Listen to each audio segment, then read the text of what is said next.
Hello students, welcome to our current affairs session. In today's lecture, we will discuss some important current affairs of 3rd of April 2020.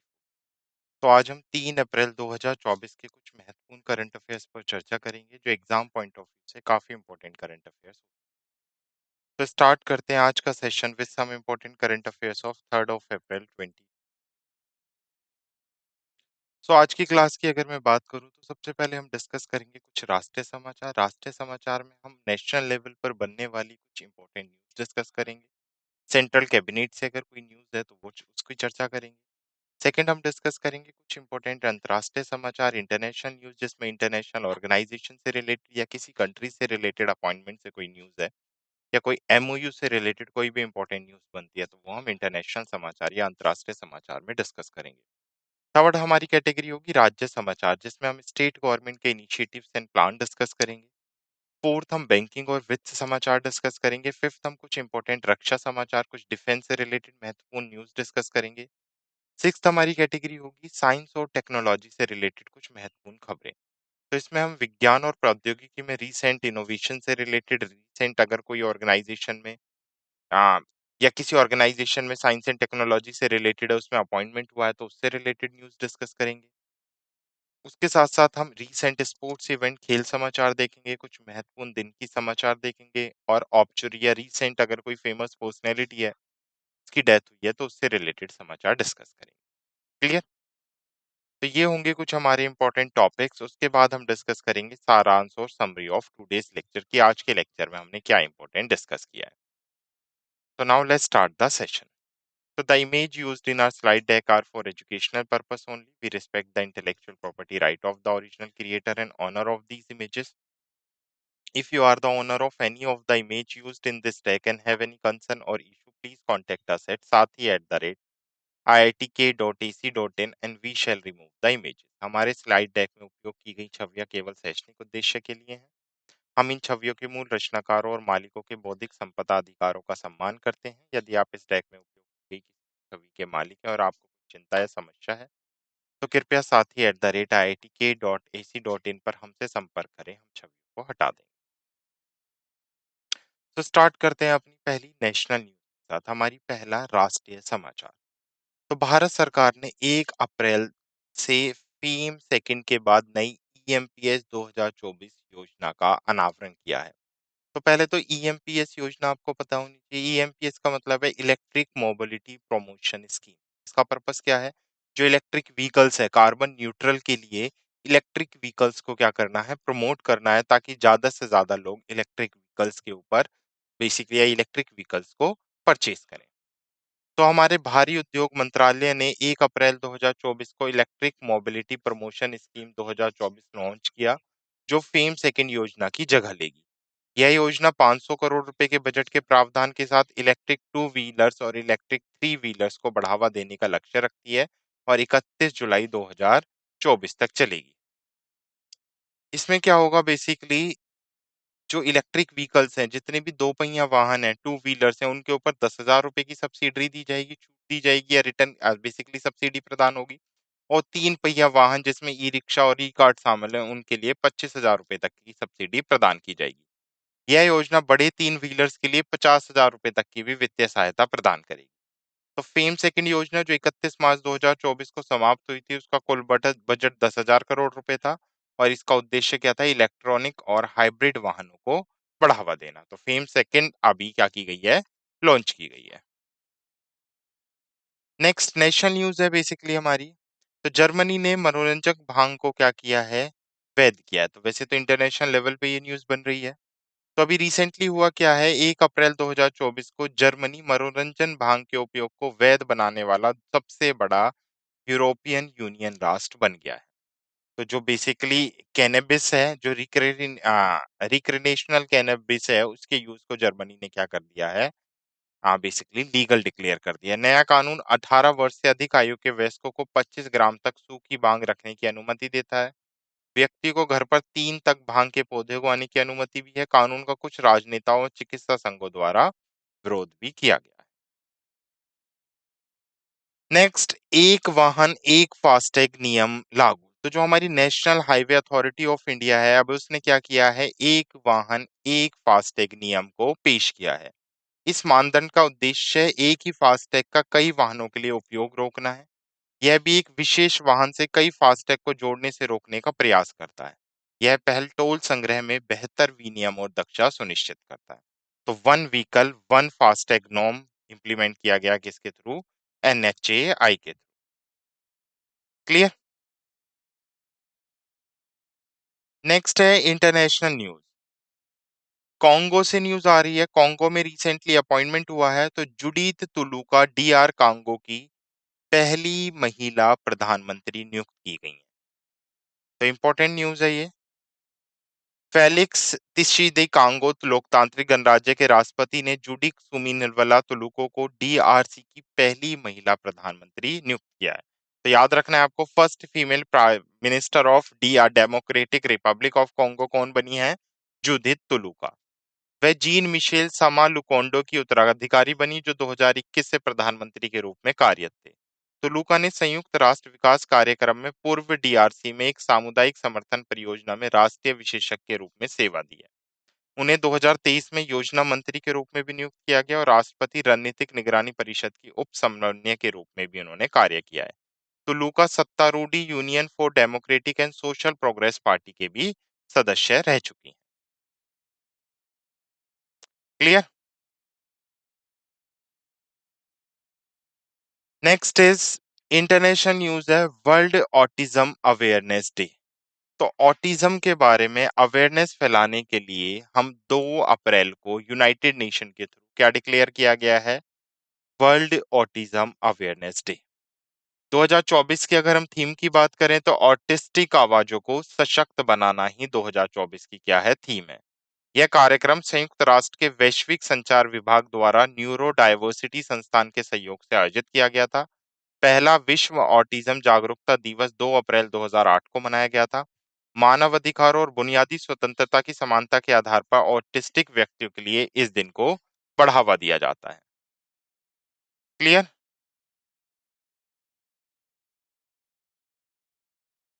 Okay. Now next is अंतर्राष्ट्रीय बाल पुरस्कार दिवस।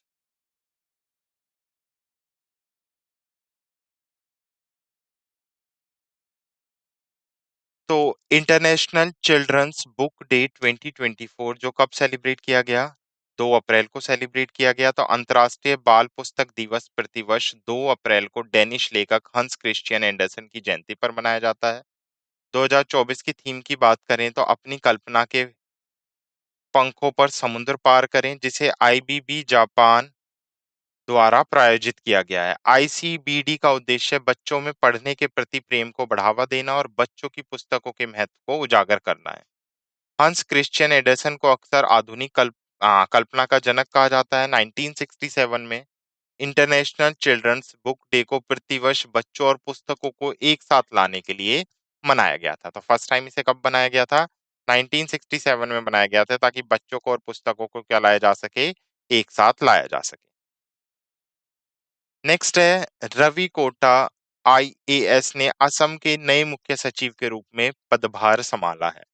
तो new chief secretary of Assam किसको recently appoint किया गया है? तो रवि कोटा को new chief secretary of Assam के रूप में अभी अपॉइंट किया गया है। तो रवि कोटा एक वरिष्ठ भारतीय प्रशासनिक सेवा अधिकारी हैं, जिन्होंने असम के नए मुख्य सचिव के रूप में कार्यभार संभाला है। उन्होंने पवन कुमार बोर ठाकुर का स्थान लिया। इससे पहले असम के वित्त उद्योग और व्यापार विभाग के अतिरिक्त मुख्य सचिव के रूप में इन्होंने कार्य किया है। क्लियर? नेक्स्ट है, कोटा मुख्य सचिव का पद संभालने के बाद भी सार्वजनिक उद्यम और वाणिज्यिक बेसिकली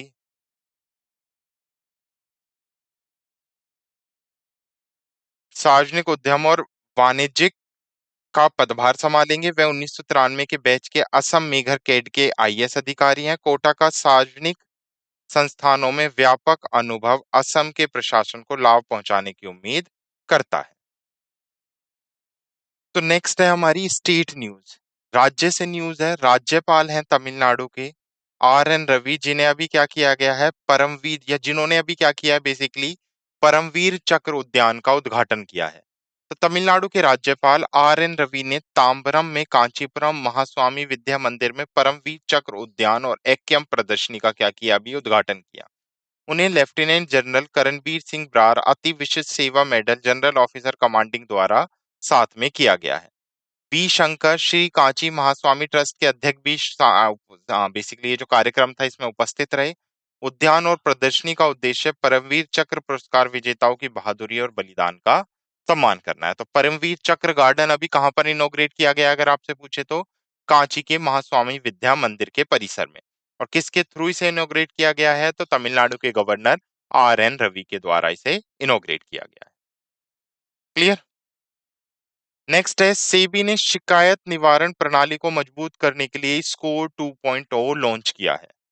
तो कंप्लेन रिड्रेसल सिस्टम जिसका नाम क्या है, स्कोर्स 2.0, जिसको अभी security and exchange board of India के थ्रू स्टार्ट किया गया है। तो इसका पर्पस क्या होगा, बेसिकली जो डेजिग्नेटिंग बॉडीज हैं, जो auto escalating and routing system है, उसके साथ साथ ये मॉनिटर करेगा डेजिग्नेटेड बॉडीज को, और जो कंप्लेन रेजोल्यूशन के लिए जो समय सीमा है उसको कम करने में भी ये हेल्प करेगा। शिकायत प्राप्ति से 21 कैलेंडर दिन की समान समय सीमा समाधान के लिए निर्धारित की गई है, मतलब 21 दिन के अंदर अंदर रेजोल्यूशन प्रोवाइड किया जाएगा। निवेश के असंतुष्ट रहने पर दूसरे स्तर पर सेबी के हस्तक्षेप के साथ 2 स्तरीय समीक्षा प्रक्रिया को भी शामिल किया गया है। केवाईसी पंजीकरण एजेंसी डेटाबेस के साथ एकीकरण स्कोर पर निवेश पंजीकरण को भी सहज बनाता है। तो याद रखना है, सेबी ने शिकायत निवारण प्रणाली को मजबूत करने के लिए स्कोर 2.0 लॉन्च किया है। नेक्स्ट है, बैंक एंड फाइनेंस से ही है। बेसिकली जो महिंद्रा एरो स्ट्रक्चर है उसने अभी $100 बिलियन की डील साइन किए है एयरबस के साथ। तो इसका पर्पस क्या है, एयरबस एटलांटिक के साथ डील साइन करने का, ताकि कंपोनेंट प्रोडक्ट्स को क्या किया जा सके, डेवलप किया जा सके। तो Mahindra air arrow structure private limited ने एयरबस अटलांटिक के साथ $100 बिलियन का बहुवर्षीय समझौता किया। एमएएसपीएल फ्रांस में एयरबस एटलांटिक को भारत में अपनी विनिर्माण इकाई से लगभग 2300 प्रकार के धातु घटकों की आपूर्ति करेगा। अनुबंध में पूरे एयरबस वाणिज्यिक विमा परिवार, जिसमें A320 श्रृंखला शामिल है, के लिए घटकों का निर्माण और वितरण शामिल है। यह सौदा एमएएसपीएल और एयरबस के बीच 2015 में शुरू हुआ मौजूदा साझेदारी को मजबूत करता है। यह अनुबंध मेक इन इंडिया पहल के साथ मेल खाता है, जिसका उद्देश्य भारत को एक वैश्विक विनिर्माण केंद्र में बदलना है। Clear. Next, banking and finance से ही न्यूज है। भारत सरकार ने फाइनेंशियल ईयर 2023-24 में कंपनियों में हिस्सेदारी बेचकर 16,500 करोड़ रुपए कमाए हैं। तो यह राशि आंतरिक लक्ष्य 18,000 करोड़ रुपए की तुलना में 9% कम रही, यानी 91% ही अचीव कर पाई गवर्नमेंट। सरकार की राज्य संचालित कंपनियों के निजीकरण की महत्वाकांक्षा को 19 अप्रैल 2024 से शुरू होने वाले आम चुनावों के कारण बाधाओं का सामना करना पड़ा। सरकारी कंपनियों से कम हिस्सेदारी बिक्री प्राप्तियों के बावजूद सरकार को 23-24 में लगभग 63,000 करोड़ रुपए के उच्च लाभांश प्राप्त हुए हैं। सरकार ने 1 अप्रैल 2024 तक वर्तमान वित्तीय वर्ष के लिए कोई लक्ष्य निर्धारित नहीं किया है। तो याद रखना है, इंपॉर्टेंट न्यूज बन सकती है ये। Next, bank and basically finance से ये दो ऑर्गेनाइजेशन है, इंडियन ऑयल और पैनासोनिक, जिन्होंने अभी बेसिकली लिथियम आयन सेल्स के मैन्युफैक्चर के लिए एक टाई अप साइन किया है। तो अब इंडियन ऑयल और पैनासोनिक एनर्जी दोनों मिलकर क्या करेंगी, लिथियम आयन आयन शेल्स का निर्माण करेंगी, और इसी के लिए दोनों ने टाई अप किया है। तो जो जेवी है, जेवी का उद्देश्य है 2 और 3 पहिया वाहनों और ऊर्जा भंडारण प्रणाली के लिए सेल का उत्पाद करना है। दोनों कंपनी भारत के स्वच्छ ऊर्जा संक्रमण प्रयासों में बैटरी प्रौद्योगिकियों को एकीकृत करने के लिए एक व्यवहार्यता अध्ययन कर रही हैं। स्थानीय विनिर्माण निवेशक मजबूत आपूर्ति श्रृंखला पारिस्थितिक तंत्र स्थापित करेगा, जिससे भारत की आत्मनिर्भरता और वैश्विक प्रतिस्पर्धा में वृद्धि होगी। साझेदारी का उद्देश्य पर्यावरणीय चुनौतियों का समाधान करना है, जैसे कि कार्बन डाइऑक्साइड उत्सर्जन को कम किया जा सके। क्लियर। नेक्स्ट है, एक्सिस कैपिटल लिमिटेड ने अतुल मेहरा को एमडी और सीईओ के रूप में नियुक्त किया है। तो अभी रिसेंटली बैंकिंग से अपॉइंटमेंट है। तो अतुल मेहरा बेसिकली अभी क्या अपॉइंट किए गए हैं, MD CEO of axis capital limited. इससे पहले इनकी जगह सलील पितले थे, तो ये किसका स्थान लेंगे, सलील पितले का स्थान लेंगे। मेहरा ने पहले जेएम फाइनेंसिंग में संयुक्त प्रबंधन निर्देशक के रूप में भी कार्य किया है और भारतीय कंपनी का नेतृत्व करने में 32 से अधिक वर्षों का इन्हें अनुभव भी है। एक्सिस कैपिटल ने पराग गुडे को संस्थागत इक्विटी के मुख्य परिचार अधिकारी और धवल देसाई को कैश इक्विटी के मुख्य के रूप में भी नियुक्त किया है। क्लियर। नेक्स्ट बैंक और फाइनेंस से ही न्यूज है। राजीव सिंघल टाटा इंटरनेशनल लिमिटेड के एमडी नियुक्त किए गए हैं। तो टाटा इंटरनेशनल लिमिटेड ने 1 अप्रैल 2024 को राजीव सिंघल को अपना प्रबंधन निदेशक नियुक्त किया है। राजीव सिंघल ने आनंद सेन का स्थान लिया, एक जो 31 मार्च 2024 को सेवानिवृत्त हुए। इससे पहले सिंघल ने टीआईएल में कार्यकारी निर्देशक और मुख्य परिचालक अधिकारी के रूप में भी कार्य किया है। उन्होंने टाटा स्टील बीएसएल लिमिटेड के प्रबंधन निर्देशक के रूप में भी कार्य किया और वे टाटा स्टील में विभिन्न नेतृत्व पदों पर भी रह चुके हैं। क्लियर। तो सिंघल के व्यापक नेतृत्व, विशेषज्ञता और व्यवसाय के ज्ञान से टीआईएल को लाभ होने की भी उम्मीद है। तो राजीव सिंघल टाटा इंटरनेशनल लिमिटेड के एमडी नियुक्त किए गए। नेक्स्ट, आईआईटी कानपुर के पूर्व छात्र संदीप जैन ने फिस में अध्यक्षता संभाली है।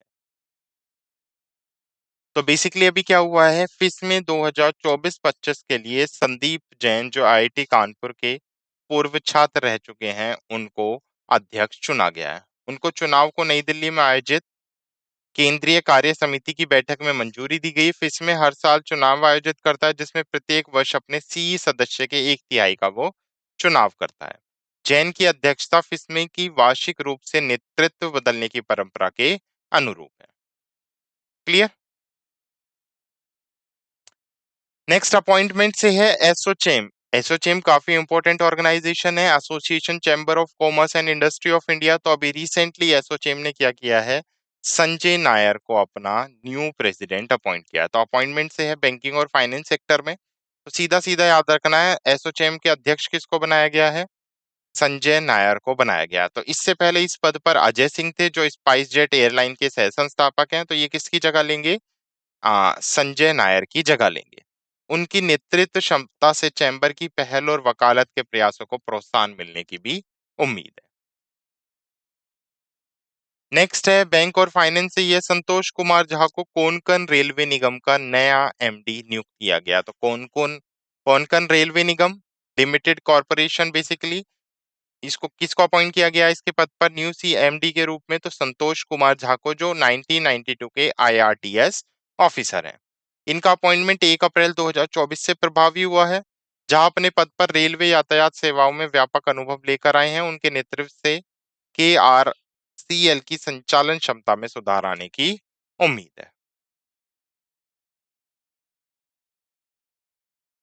नेक्स्ट, आरबीआई की डिजिटा पहल अवैध ऋण ऐप पर अंकुश लगाना। तो आरबीआई ने भी क्या किया है, डिजिटा पहल स्टार्ट की है।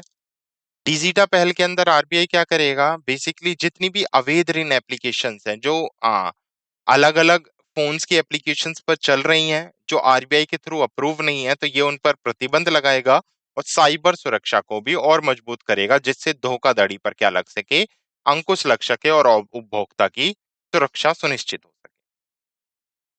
तो डिजिटा याद रखना है आपको, डिजिटल इंडियन ट्रस्ट एजेंसी, ये किसके थ्रू स्टैब्लिश की गई है, आरबीआई के थ्रू स्टैब्लिश की गई है, ताकि फ्रॉड ऐप पर क्या लगाया जा सके, अंकुश लगाया जा सके। नेक्स्ट है बैंकिंग और फाइनेंस से, ये ई स्मॉल फाइनेंशियल बैंक और फिनकेयर स्मॉल फाइनेंशियल बैंक का भी क्या हो गया है, विलय हो गया है। तो ये यू स्मॉल फाइनेंशियल बैंक का फिनकेयर स्मॉल फाइनेंशियल बैंक के साथ विलय हो गया है। विलय 1 अप्रैल 2024 को एक ऑल स्टॉक डील के माध्यम से अंतिम रूप दिया गया। यह एकीकरण दक्षिण भारत में एयू स्मॉल फाइनेंशियल बैंक की उपस्थिति को और ज्यादा मजबूत करता है। विलय बैंक के ग्राहक आधार और वितरण नेटवर्क को भी बढ़ाएगा। तो एयू किसके साथ मर्ज किया गया, फिनकेयर स्मॉल फाइनेंशियल बैंक को एयू स्मॉल फाइनेंशियल बैंक के साथ। नेक्स्ट है स्कोर 2.0। अभी हमने पढ़ा था कि सेबी ने क्या किया है, जो शिकायत है उनके निवारण को जल्दी किया जा सके, इसके लिए स्कोर 2.0 एप्लीकेशन लॉन्च की है। तो ये न्यूज अभी जस्ट हमने रिसेंटली डिस्कस की है। नेक्स्ट है जो वर्ल्ड बैंक है उसका भारत का जीडीपी अनुमान। तो वर्ल्ड बैंक के अकॉर्डिंग भारत की जीडीपी फाइनेंशियल ईयर 2024 के लिए 7.5 रहेगी और फाइनेंशियल ईयर 2025 के लिए कितने परसेंट बढ़ने की उम्मीद है, 6.6% बढ़ने की उम्मीद है। अपेक्षित मंदी के बावजूद भारत दक्षिण एशिया में विकास को बढ़ावा देने की उम्मीद है। भारत में मजबूत आर्थिक गतिविधि अन्य उभरते बाजारों और विकासशील अर्थव्यवस्थाओं से आगे निकल जाएंगे। संशोधित प्रक्षेपण मध्यम लेकर लेकिन स्थिर वृद्धि पक्ष को इंगित करता है। नेक्स्ट, पारादीप बंदरगाह, जो कहां पर है, बेसिकली पारादीप पोर्ट उड़ीसा में 2023-24 में भारत का शीर्ष कार्गो हैंडलिंग बंदरगाह बनकर उभरा है। तो अगर आपसे पूछे top cargo handling port Bharat का कौन सा है 23-24 के लिए, तो पारादीप पोर्ट, और ये कहां पर लोकेटेड है, उड़ीसा में लोकेटेड है। 23-24 में अगर मैं बात करूं तो इसने 145.38 मिलियन मीट्रिक टन कार्गो का संचालन किया, जो पिछले वर्ष की तुलना में लगभग 7.4% की वृद्धि को दर्शाता है। तो इसने क्या किया है, इससे पहले जो टॉप पर चल रहा था दीनदयाल पोर्ट अथॉरिटी कांडला, जो गुजरात, हाँ बेसिकली जो इंपॉर्टेंट पोर्ट था, जो पहले पिछले year top cargo handling port की कैटेगरी में था, one of the top cargo handling port, अब इसको भी पारादीप पोर्ट ने पीछे छोड़ दिया है। नेक्स्ट, बैंक और फाइनेंस से ये है टाटा टेक बीएमडब्ल्यू संयुक्त उद्यम ऑटो सॉफ्टवेयर और व्यवसाय आईटी समाधान के लिए। तो टाटा टेक्नोलॉजी और बीएमडब्ल्यू ने एक ऑटोमोटिव सॉफ्टवेयर और आईटी विकास केंद्र स्थापित करने के लिए आपस में क्या की है, साझेदारी की है। केंद्र चेन्नई, पुणे और बेंगलुरु में स्थित होंगे। चेन्नई व्यापार आईटी समाधान पर ध्यान केंद्रित करेगा, जिसमें विस्टियन, फोर्ड और रेनॉल्ट निसॉन जैसे ऑटो दिग्गजों के लिए आवास केंद्र होगा। संयुक्त उद्यम का उद्देश्य ऑटोमोटिव सॉफ्टवेयर और आईटी समाधान को बढ़ावा देना है। क्लियर? ओके। नेक्स्ट है पेप्सिको का उज्जैन में निवेश, मध्य प्रदेश के लिए गेम चेंजर। तो अभी जो पेप्सिको है उसने अनाउंसमेंट किया है मध्य प्रदेश में 1266 करोड़ रुपए का, स्पेशली इन उज्जैन।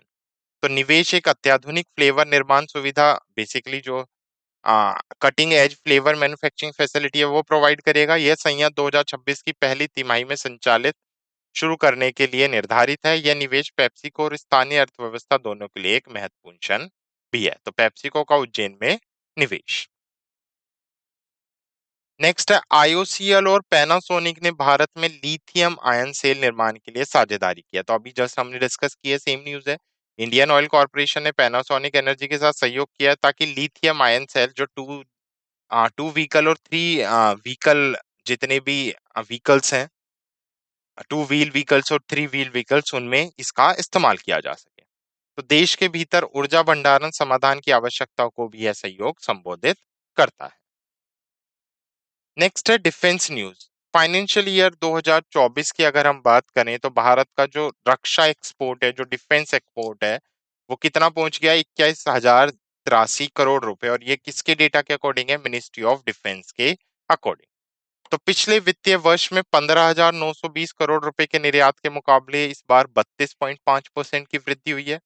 पिछले दशक में रक्षा निर्यात 31 गुना बढ़ा है, जिसमें निजी क्षेत्र का 60% और रक्षा सार्वजनिक क्षेत्र का 40% बढ़ा है। निर्यात प्राधिकरण फाइनेंशियल ईयर 22-23 में 1414 से बढ़कर 23-24 में 1507 हो गई, जो रक्षा निर्यातों की संख्या में वृद्धि को भी दर्शाता है। मुख्य निर्यातित वस्तुओं में व्यक्तिगत सुरक्षा वस्त्र, अपतटीय गश्ती वाहन, एएलएच हेलीकॉप्टर, एसयू एवियोनिक और तटीय निगरानी प्रणाली भी शामिल है। क्लियर? तो नेक्स्ट डिफेंस न्यूज है। देखो, गगन शक्ति 2024, गगन शक्ति 2024 की बात हो रही है, जो 10 दिवसीय युद्ध अभ्यास है, जिसको भारतीय वायुसेना ने कहां पर शुरू किया है, पोखरण में इसकी शुरुआत की है। तो भारतीय वायुसेना ने 1 अप्रैल से 10 अप्रैल तक चलने वाले गगन शक्ति 2024 युद्ध अभ्यास का आगाज किया है। यह युद्ध अभ्यास राजस्थान के Pokhran field firing range, Gujarat के भुज और लद्दाख सहित विभिन्न स्थानों पर आयोजित किया जाएगा। इसमें पूरे देश में सभी वायुसेना के ठिकानों और संसाधनों को शामिल किया गया है, जिसमें लड़ाकू विमान और हेलीकॉप्टर नकली लक्ष्यों पर हमला कर रहे हैं। भारतीय वायुसेना लगभग 10,000 वायुसेना कर्मियों की आवाजाही को सुगम बनाने के लिए संयुक्त एक्सप्रेस नामक यात्री ट्रेनी सहित लॉजिस्टिक समर्थन प्रदान कर रही है। 2018 में हुए पिछले गगन शक्ति अभियान के दौरान 11,000 से अधिक उड़ानें पूरी की गई थी। तो गगन शक्ति 2024 अभियान याद रखना है, इस बार कहां पर कंडक्ट किया गया है, ये पोखरण राजस्थान में इसकी शुरुआत की गई है। ठीक है, तो ये वायुसेना का क्या है, एक 10 दिवसीय युद्ध अभ्यास है। नेक्स्ट डिफेंस से ही अगर मैं बात करूं, डायरेक्टर जनरल या महानिर्देशक ऑफ ईएमई। तो अभी जो हमारा engineering and mechanical engineering department है, उसके 33वें महानिर्देशक के रूप में किसको अपॉइंट किया गया है? लेफ्टिनेंट जनरल जीएस सिदाना को। तो इलेक्ट्रॉनिक और मैकेनिकल इंजीनियरिंग विभाग के 23वें महानिर्देशक के रूप में अभी इन्होंने पदभार संभाला है। वह ईएमई कोर के वरिष्ठ कर्नल कमांडेंट के रूप में भी कार्य करते हैं। उनकी नियुक्ति 1 अप्रैल 2024 से प्रभावी। लेफ्टिनेंट जनरल सिदाना अपने नए पद में व्यापक अनुभव और नेतृत्व लेकर आते हैं। तो याद रखना, लेफ्टिनेंट जनरल को अभी नए महानिर्देशक ऑफ ईएमई नियुक्त किया गया। नेक्स्ट डिफेंस न्यूज से यह भारतीय रक्षा निर्यात में रिकॉर्ड वृद्धि हुई है, जो एक मील का पत्थर क्या हुआ है, साबित हुआ है। तो अगर 23-24 के हम आंकड़ों की बात करें, तो भारत का जो रक्षा निर्यात है वो 21,083 करोड़ रुपए तक पहुंच गया है। और पिछले वर्ष से अगर मैं इसका कंपैरिजन करूं, इसकी तुलना करूं, तो ये लगभग 35.5% की वृद्धि को दर्शाता है। यह उपलब्ध निजी क्षेत्र और रक्षा सार्वजनिक क्षेत्र उपक्रमों के प्रयासों को श्रेय दिया जाता है। व्यवसाय करने में आसानी को बढ़ावा देने के उद्देश्य से निधि सुधार और पहल ने इस वृद्धि का समर्थन किया। तो याद रखना, भारत का रक्षा निर्यात वित्तीय वर्ष 23-24 में रिकॉर्ड 21,083 करोड़ रुपए तक पहुंच गया है। नेक्स्ट साइंस और टेक्नोलॉजी से है। माइक्रोसॉफ्ट और ओपन एआई ने 100 बिलियन यूएसडी डॉलर का एक एग्रीमेंट साइन किया है, जिसमें ये स्टारगेट सुपर कंप्यूटर को डेवलप करेंगे। तो स्टारगेट सुपर कंप्यूटर को डेवलप करने के लिए, उसको बनाने के लिए 100 अरब डॉलर की योजना किस किस के बीच में साइन हुई है? माइक्रोसॉफ्ट और ओपन एआई के बीच में। तो माइक्रोसॉफ्ट और ओपन एआई ने संयुक्त राज्य अमेरिका में स्टारगेट, एक AI super computer data centre परियोजना के लिए एक संयुक्त योजना की घोषणा की, जिसकी लागत 100 बिलियन अमेरिकी डॉलर से अधिक होने का अनुमान है। यह परियोजना 2028 में लॉन्च होगी और सुपर कंप्यूटर विकास के लिए 5 चरणीय योजना का हिस्सा है। स्टारगेट पांचवा चरण होगा, जिसमें 2026 में लॉन्च के लिए एक छोटा चौथे चरण का सुपर कंप्यूटर योजना बनाई गई है। इस परियोजना की लागत वर्तमान अगर मैं बात करूं, तो बड़े डेटा केंद्रों की तुलना में 100 गुना अधिक है। और इसकी बिजली की आवश्यकताएं संभवतः परमाणु ऊर्जा जैसे वैकल्पिक स्रोत की खोज की आवश्यकता को भी दर्शाते हैं। माइक्रोसॉफ्ट और ओपन एआई 2019 से अपनी साझेदारी का विस्तार कर रहे हैं, जो माइक्रोसॉफ्ट एआई सुपर कंप्यूटिंग सहयोग का भी हिस्सा है। Clear? Okay. Now next science and technology से ये है। कोरियन फ्यूजन रिएक्टर ने कृत्रिम सूर्य बनाकर क्या किया है? रिकॉर्ड तोड़ा है, जहां पर 100 मिलियन डिग्री सेल्सियस प्लाज्मा तापमान बेसिकली क्या किया गया है? कैप्चर किया गया है। तो दक्षिण कोरिया के वैज्ञानिकों ने Korean superconducting tokamak advance research उपकरण का उपयोग करके एक नए विश्व रिकॉर्ड को स्थापित किया है, जिसमें कृत्रिम सूर्य परमाणु सैन्य रिएक्टर ने 100 मिलियन डिग्री सेल्सियस के प्लाज्मा तापमान को प्राप्त किया है। यह रिकॉर्ड दिसंबर 2023 और फरवरी 2024 के बीच किए गए परीक्षण के दौरान स्थापित किया गया था। प्लाज्मा को 48 सेकंड की अवधि के लिए बनाए रखा गया, जो परमाणु संलयन अनुसंधान में एक महत्वपूर्ण मील का पत्थर है। क्लियर? तो कृत्रिम सूर्य बनाने वाली कंट्री कौन सी बन गई है? कोरिया। नेक्स्ट, कोडाइकॉन सोलर ऑब्जर्वेटरी सूर्य के रहस्य को सुलझाने के 125 वर्षों का जश्न।